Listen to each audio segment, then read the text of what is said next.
बहुत समय पहले की बात है, उत्तर भारत के एक छोटे से गांव में एक चोर रहा करता था। उसका नाम था विक्रम। विक्रम की जिंदगी में कभी किसी चीज की कमी नहीं थी, लेकिन उसकी मनोदशा ऐसी थी कि उसे हमेशा दूसरों की चीजें चुराने में ही आनंद आता। उसे अपने जीवन का सच्चा अर्थ नहीं पता था और न ही सही दिशा मिली थी। उसकी जीवन की पूरी सोच बस चोरी और माया के पीछे दौड़ना थी। विक्रम को चोरी करना जैसे एक कला लगती थी। गांव के हर घर से उसने कुछ न कुछ चुराया था। उसकी चतुराई के कारण कोई उसे पकड़ भी नहीं पाता था। लोगों ने उसे पकड़ने के कई प्रयास किए, परंतु वह हर बार बच निकलता था। धीरे धीरे विक्रम का नाम आसपास के गांवों में भी फैल गया। एक दिन विक्रम को खबर मिली कि पहाड़ के ऊपर एक प्राचीन शिव मंदिर है। उस मंदिर में भगवान शिव की मूर्ति बहुत ही विशेष मानी जाती थी, और लोग कहते थे कि जो भी सच्चे मन से वहां पूजा करता है, उसकी हर इच्छा पूरी होती है। उस मंदिर में चढ़ावे के रूप में सोने चांदी और आभूषण भी चढ़ाए जाते थे। यह सुनकर विक्रम के मन में लालच आ गया। उसने सोचा कि अगर वह उस मंदिर में जाकर चोरी करे तो उसे बहुत सारे आभूषण और धन मिल सकते हैं। अगली रात विक्रम ने मंदिर में जाकर चोरी करने का निश्चय किया।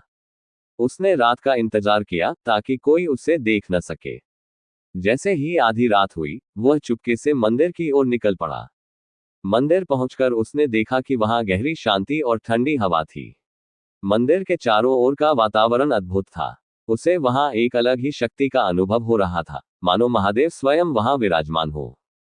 वह सीधा शिवलिंग के पास गया और भगवान शिव के सामने झुककर बोला, हे महादेव, मुझे माफ करना, परंतु मुझे धन चाहिए। मुझे जीवन में कुछ और समझ नहीं आता। मुझे केवल धन ही सुखी बना सकता है। उसने शिवलिंग के पास रखे चढ़ावे को चुराने के लिए हाथ बढ़ाया। जैसे ही उसने आभूषण उठाए, अचानक वहां एक दिव्य प्रकाश फैला। विक्रम ने चौंक कर देखा कि एक तेजस्वी रूप उसके सामने प्रकट हुआ। वह भगवान शिव थे। उनकी आंखों में गहरी करुणा और ज्ञान था। विक्रम का पूरा शरीर कांपने लगा और उसकी आंखों में भय आ गया।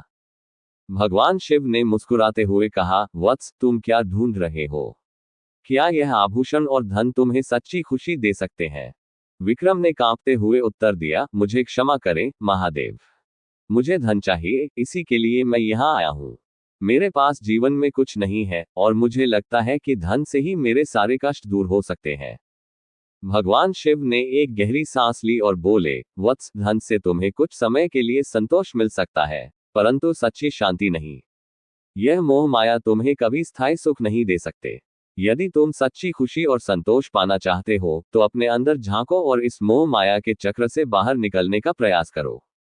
विक्रम ने भगवान शिव की बातों को ध्यान से सुना, लेकिन उसका मन अभी भी धन के लालच में था। उसने महादेव से पूछा, हे प्रभु, परंतु मैं अपनी जरूरतें कैसे पूरी करूंगा? इस दुनिया में बिना धन के कोई नहीं टिक सकता। कृपया मुझे धन दें ताकि मैं सुखी रह सकूं। भगवान शिव ने मुस्कुराते हुए कहा, ठीक है, मैं तुम्हें एक अवसर देता हूं। तुम मेरे एक कार्य को पूरा करो, और यदि तुम्हारा मनोभाव सच्चा होगा तो तुम्हें जो चाहिए वह मिल जाएगा।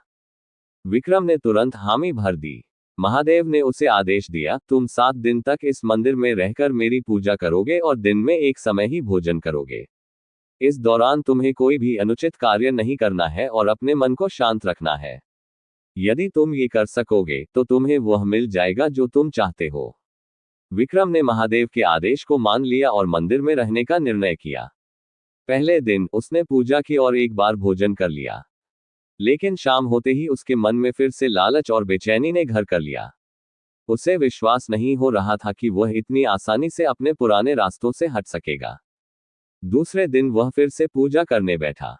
उसने ध्यान में मन लगाने की कोशिश की, लेकिन उसके मन में विचार आने लगे कि महादेव उसे क्यों रोक रहे हैं। वह असमंजस में था और कई बार मंदिर छोड़कर जाने का सोचा, परंतु किसी अदृश्य शक्ति ने उसे वहीं रोक लिया। तीसरे दिन से विक्रम को भीतर से थोड़ी शांति का अनुभव होने लगा। उसका मन धीरे धीरे स्थिर होने लगा। उसने महसूस किया कि जैसे उसके जीवन में एक नया अर्थ जुड़ रहा है। महादेव के आदेश के अनुसार पूजा करते हुए उसके मन में से धीरे धीरे लालच और अन्य बुरे विचार दूर होने लगे। 7वें दिन जब वह पूजा कर रहा था, तो उसे महादेव की आवाज सुनाई दी, वत्स, तुमने अपनी परीक्षा पूरी कर ली है। अब बताओ, तुम्हें क्या चाहिए? विक्रम की आंखों में आंसू थे। उसने विनम्रता से कहा, हे महादेव, अब मुझे कुछ नहीं चाहिए।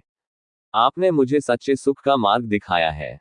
अब मैं जान गया हूं कि असली संतोष मोह माया में नहीं, बल्कि आपकी भक्ति में है।